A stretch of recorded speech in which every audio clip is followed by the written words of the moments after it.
Hi everyone. We are still on the topic of book publications in this first half of the season, but today I want to focus a little bit and talk about book chapters.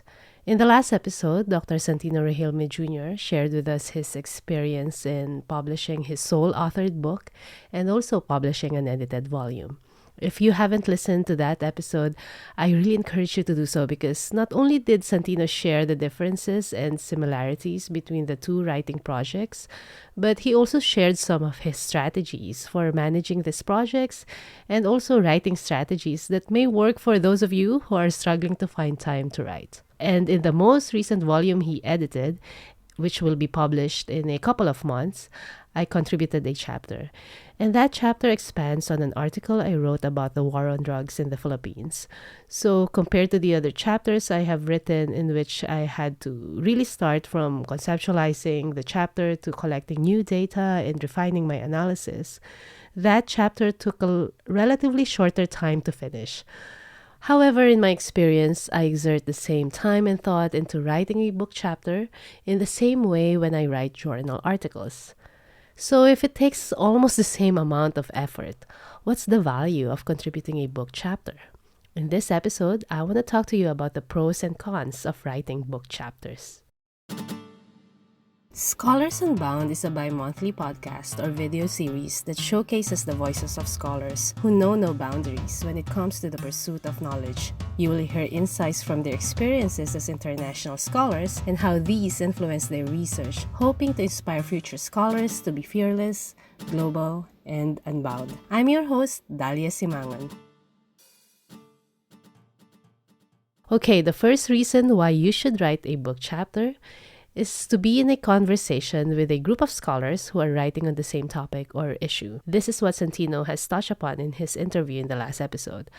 I would say that this is also the most influential factor in my decision whenever I'm invited to write a book chapter. I ask myself, am I really interested in writing about this topic?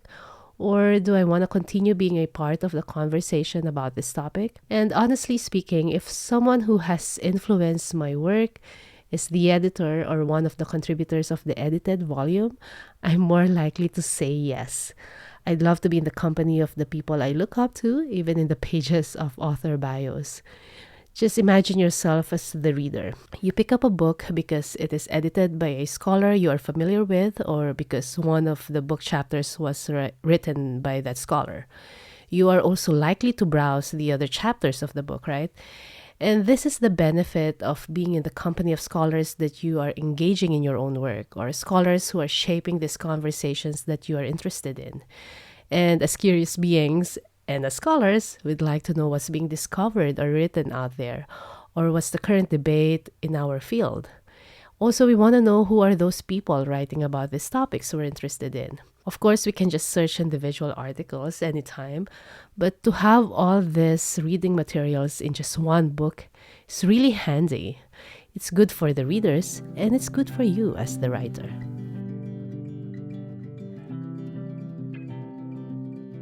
The second reason why you should write a book chapter is to move your publication pipeline forward. If you have unfinished writing that you have shelved for a long time, or even a complete manuscript that is just waiting to find the right home, saying yes to a book chapter is probably the prodding that you need to get that manuscript out.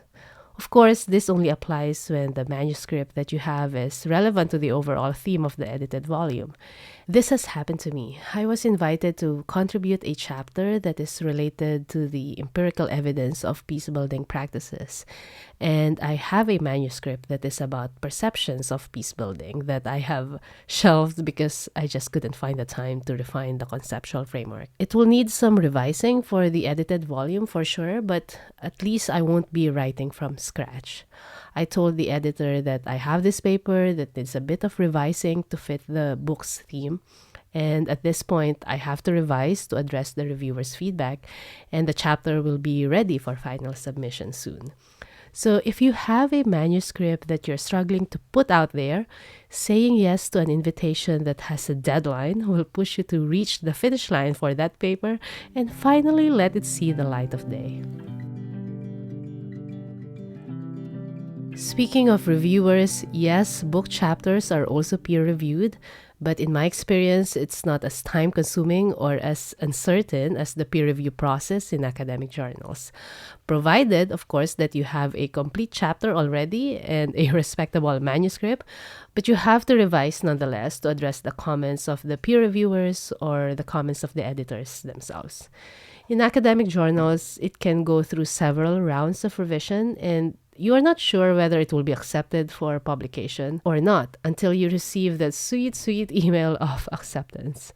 In book chapters, the editor is already familiar and confident about your work. That's why they approach you in the first place. So it's really about meeting their expectations and, of course, meeting the book's theme for you to move forward to the review process and then revision and then publication. If you are quite new to the publication process and would like to experience receiving and responding to peer reviews and comments and feedback, contributing a book chapter will give you the taste of the usually heartbreaking, disappointing, sometimes enraging, but overall rewarding experience of publishing.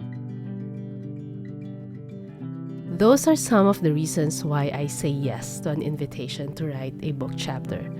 I haven't said no to an invitation so far. I hope I won't, but I also want to share with you some of the reasons you need to consider before saying yes to an invitation. The first reason is that you are at the mercy of someone else's timeline. Unlike in your own projects, the editors have their own timelines that contributing authors need to meet, unless you don't care about being late and you don't care about delaying everyone else's timeline, of which I believe you're not. So, assuming that you're not like this, unlike in your own writing projects, you have to meet the editor's deadlines. Of course, when you are revising journal articles, you also have to meet the revision deadline of the journal. But if you don't meet that deadline, it's all on you and your co-authors, if you have co-authors. But in an edited volume, if you don't meet the deadline, it will have an impact on the whole book project. And you won't have a good reputation not only to the editors, but also to the other contributing authors, whose work will also be delayed because of you. So before you say yes to an invitation, please make sure you have enough time and you will really commit to writing and finishing that chapter. The second reason why you have to think twice before committing to a book chapter is that in some universities like mine, book chapters don't count as much in our performance indicators. Don't get me wrong here, I'm totally against this kind of universal indicators. But the truth is, a book chapter won't get the same weight as a journal article. There are book chapters that I spend so much time thinking and writing, but at the end of the day, it will not make a dent to my performance according to my university's so-called standards. So if you don't have a manuscript shelved somewhere and just ready to be submitted, you can ask yourself if you're willing to spend that much time conceptualizing and writing a book chapter that will not be considered equal to a journal article. And so you might ask, why did I spend time writing book chapters instead of journal articles? I go back to the first reason, and that is I want to be a part of the conversation, a conversation that may be happening in an edited volume, but still I want my work to be published alongside publications that deal with the same issue or topic. It's really about you deciding which outlet better suits your work. Will it be a journal article that counts more for your metrics, or a book chapter that counts more for the discipline? Of course, it can be both, but in some instances, when the options don't offer all the benefits of publishing, you have to weigh your priorities, your values, and where your career at this point.